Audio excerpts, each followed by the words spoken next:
اور یہ بھی بتا دیں مفتی صاحب، چلیں چھوڑیں، ویسے میں کرنا نہیں چاہتا تھا لیکن یہ سوال میں کر ہی لوں، یہ جو آپ کسی کی کردار کشی کریں SMS کے ذریعے، فیس بک کے ذریعے، تمام چیزیں، اور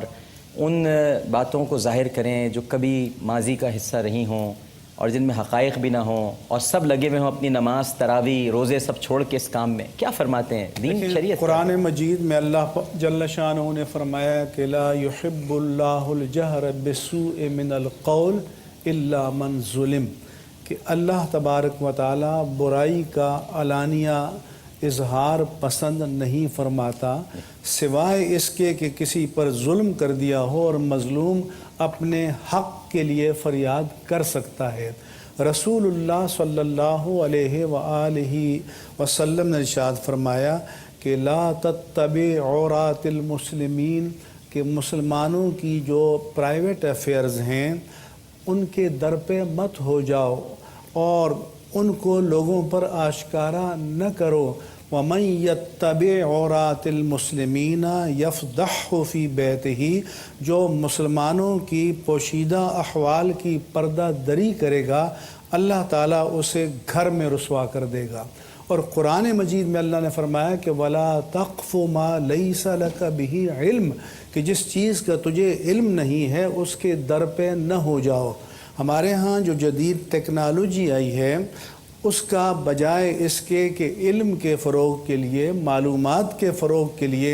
اس کو استعمال کیا جائے، میں دیکھتا ہوں کہ اس کا منفی استعمال بہت زیادہ ہو رہا ہے۔ اخلاقی اقدار کو ہم نے چھوڑ دیا، دینی تعلیمات کو ہم نے چھوڑ دیا، اس کو صرف ذاتی نفرتوں کے اظہار کا ذریعہ بنا دیا۔ یہ حدیث کی تعلیمات کے بالکل خلاف ہے، لیکن ہمارے ہاں میرے نزدیک ان حدود سے انحراف کیا جا رہا ہے، اور اس طرح مسلمانوں کو، اور خاص طور پر رمضان مبارک کے مہینے میں ہمیں تو یہ چاہیے کہ فرمایا کہ جو کسی مسلمان کی پردہ پوشی کرے گا، من ستر مسلمن سترہ اللہ یوم القیامہ، کہ جو کسی مسلمان کے عیوب پر پردہ ڈالے گا اس کے اجر، انعام اور صلے کے طور پر کل اللہ تعالیٰ قیامت کے دن اس کے عیوب پر پردہ ڈالے گا اور اسے اہل محشر کے درمیان بے آبرو نہیں فرمائے گا۔ تو اور اللہ کی صفت بھی ہے کہ ستار، بہت زیادہ پردہ پوشی کرنے والا۔ بہت لطیف سا واقعہ جو میرے ساتھ آیا، میں ایک دن دفتر سے آ رہا تھا اپنے، تو اتفاق سے بس میں تھا، تو ڈی جے کالج کے کچھ طلاب بیٹھے ہوئے تھے، ان میں سے ایک طالب علم کھڑا ہو گیا، سر آپ تشریف رکھیں، بیٹھ گیا۔ وہ لوگ کسی بنس روڈ کے کوئی عالم تھے، میں جانتا ہی تھا ان کو، ان کے بارے میں ایک دوسرے کے ساتھ گفتگو مصروف سے اور ان کی برائیاں ہو رہی تھیں۔ میں تھوڑی دیر تک سنتا رہا، اس کے بعد میں نے ان سے کہا کہ بیٹا مجھے یہ بتاؤ کہ جو کچھ تم کہہ رہے ہو تم نے اپنی آنکھ سے دیکھا ہے؟ کہا نہیں، ہم نے تو اپنی آنکھ سے نہیں دیکھا، لیکن لوگ تو کہتے ہیں۔ تو میں نے کہا اللہ نے دیکھا ہے؟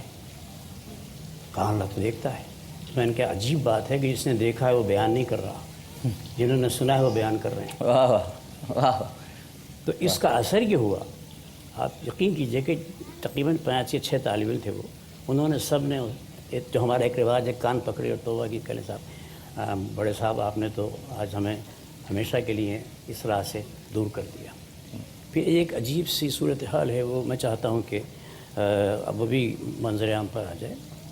قرآن مجید میں ایک آیت مبارکہ ہے چھوٹی سی، سورہ رعد میں ہے، پروردگار عالم اپنے حبیب سے خطاب کر رہا ہے، اور اس خطاب کی روح یہ ہے کہ لوگوں کے اعمال کے سلسلے سے ان کا احتساب، یہ تمہارا کام نہیں، یہ ہمارا کام ہے۔ انما علیک البلاغ، اے حبیب صلی اللہ علیہ وسلم، انما علیک البلاغ، انما سے آیت کی ابتدا ہے، انما حصر ہوتا ہے عربی میں، علماء کرام بہتر جانتے ہیں کہ آپ کی ذمہ داری صرف اور صرف یہ ہے کہ جو ہماری طرف سے حکم آئے اسے لوگوں تک پہنچا دیں۔ وعلینا الحساب، کرنا نہ کرنا، اچھائی یا برائی ان کی، اس کا حساب ہم لیں گے، اور اس کے لیے ہم نے دن معین کر رکھا ہے۔ دن تو یہ میں اپنے اضافہ کروں جی، تو یہ صورتحال ہے۔ تو یہ حضرات جو اس قسم کی باتیں، جیسے کہ مفتی صاحب نے بہت تفصیل سے گفتگو کی، جو یہ کر رہے ہیں انہیں یہ حق پہنچتا ہی نہیں ہے۔ لیکن اس وقت ایک بڑی خرابی جو معاشرے کی ہے، عمومی خرابی ہے، وہ یہ ہے کہ اپنے گریبان کو آخری بٹن تک بند رکھنا ہوں، اور دوسرے کے گریبان کو آخری بٹن تک کھول دینا، یہ ایک عمومی بات ہو گئی ہے، ہوں، صحیح کہہ رہے ہیں۔ جبکہ یہ خبر بے خبری ہے اسلام کی احکامات سے، بالکل اس کا نتیجہ ایسا ہے۔ فی حال کی جب اپنے خبر رہے دیکھتے اوروں کے عیب و ہنر، پڑی حال پر جب اپنی نظر تو نظروں میں کوئی برا رنگ۔ بس تانوی صاحب اس پہ کچھ ارشاد فرمائیں گے؟ بہرحال مفتی صاحب نے، ان حضرات نے کافی سیر حاصل گفتگو فرمائی ہے، تو حقیقت تو یہی ہے، اللہ کے نظام میں دخل اندازی کے مترادف ہے۔ وہ استر من سترہ اللہ، یہ بھی ایک حدیث مجھے بھی یاد رہ گئی کہ اللہ تعالیٰ مطلب یہ کہ اسے چھپاؤ جس کو اللہ نے چھپا رکھا ہے، تم کون ہو جو اسے ڈسکلوز کرو جب اللہ نے۔ یہ بڑی اہم باتیں ہیں، اور میں یہ سمجھتا ہوں کہ ہمارا حقیقت یہ ہے کہ اس پر عمل نہیں ہے کلیتاً کسی بھی شعبے میں۔ صحیح بات۔ مجھے ممکن ہے بعد میں کسی کا سامنا کرنا پڑے، لیکن میں علماء کو بھی بہرحال اپنے کو بھی میں شامل کرتا ہوں، اللہ تعالیٰ مجھے بھی ہدایت دے۔ ان چیزوں پر چونکہ عمل نہیں ہے، وہ ٹھیک ہے کہ ہم بہت سے سامنے کچھ اور ہوتے ہیں، کچھ اس کا یہ نتیجہ ہے جو ہم سمجھتے ہیں کہ یہ ملک بھی غیر مستحکم ہے، خیر و برکت سے خالی ہے۔ مفتی صاحب نے جو فرمایا وہ میں اس وقت یہ دماغ میں آ رہا تھا کہ میں یہ عرض کروں، جو آپ نے کہا کہ یہ جو ایس ایم ایس کے ذریعے فلان، تو آج ہماری سیاست کا محور یہی ہے، ارباب سیاست، اسی لیے یہ ڈی اسٹیبلائز ہے یہ ملک کہ ایک دوسرے کے گویا وہ سب اس میں لگے ہوئے ہیں، تو تعمیری کام نہیں ہو پا رہا۔ تو ضرورت ہے جو ہمارے مولانا مفتی صاحب نے بھی فرمایا، جو طلبہ میں، اسٹوڈنٹس میں، تو یہ محاسبہ کرنے کی ضرورت ہے، اور اہل علم سپرلیٹو ڈگری سے اگر بات کی جائے تو بہرحال اس میں سب آتے ہیں، تو یہ واقعتاً من حیث القوم ہمیں اس چیز کو سمجھنا چاہیے۔ یہ بہت اہم باتیں ہیں، نماز روزے کی اپنی نماز روزوں کی اپنی اہمیت ہے، اور اپنا پردہ ہے اور داڑھی ہے اور یہ سب چیزیں، لیکن یہ چیزیں میں سمجھتا ہوں کہ